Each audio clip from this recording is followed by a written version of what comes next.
It's been an interesting couple of weeks. Who would have thought we'd end up in the place that we are now, in lockdown?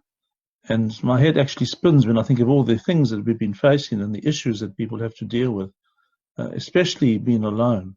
Um, One of the places that's quite challenging to be alone in is at a tomb in a cemetery. I don't know if you've ever been lost in a cemetery.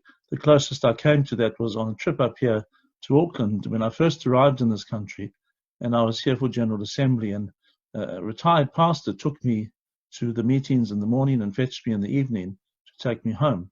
And one night he took the wrong turning and we ended up in a cemetery, and I really thought we were lost. And he said, "Not to worry, I think I can get out of here."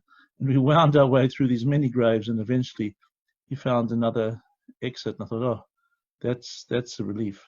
Um, it's not the kind of place you want to be on your own generally, certainly not in the dark. Mary was there early hours of the morning, and that's where we pick up this reading in John's Gospel. Um, when people go to cemeteries, they actually want to communicate in some way with the dead. They want to keep the conversation going, to keep the connection. It's part of the grief process to say their goodbyes, and it's not so easy to let go. I can tell you some amazing stories about funerals where people have been holding on for too long, like the one lady who grabbed hold of her husband's coffin as it began to sink into the ground, or the other who banged onto the casket and yelled at him because she had unfinished business. They were pretty public expressions, I must say. But on your own, it's a little different. One mum came to see me once because her son would go out on the weekend to his brother's grave with a six-pack, and he would have a six-pack. He'd share a six-pack with his brother. He'd have a beer and pour one onto the grave and talk to him. And she was really concerned that he might get stuck at that. And I said, no, look, give him some time. He'll move on. He's just really still saying goodbye. Mary is left alone at Jesus' tomb in this reading. It's what my children used to call a grave garden. We drove past one every day on our way to school in one town where we lived. And earlier she explains that Jesus was missing through the two disciples. She said to them, they have taken the Lord out of the tomb and we don't know where they've put him. And when those two disciples leave and she sees the two angels, she says the same thing. They have taken my Lord away and I don't know where they've put him. Lots of people are grieving all kinds of losses at this time, and many, many, many thousands have lost loved ones. To lose a loved one is really tough, but it is okay to be alone.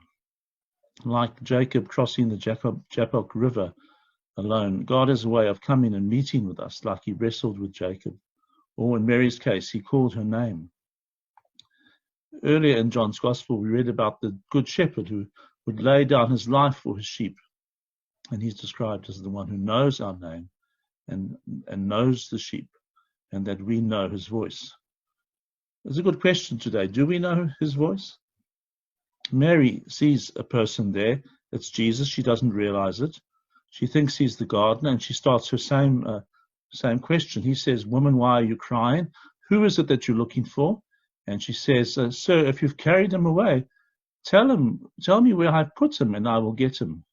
She's still looking for a body. She's not actually expecting the risen Jesus, because the body is all that you have left of the one that you love.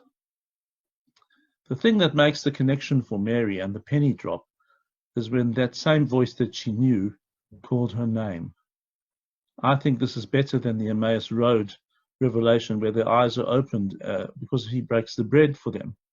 It's here in the tomb, at the tomb, in a cemetery, in the darkest moments that he calls her name. And for us, it's the same.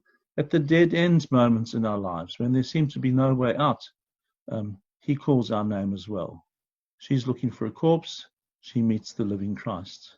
In our situation, on our worst day, when we think that everything's turned to custard and we're standing before a dead end situation, when today people would simply say it's a fail, that's when we experience him calling our name.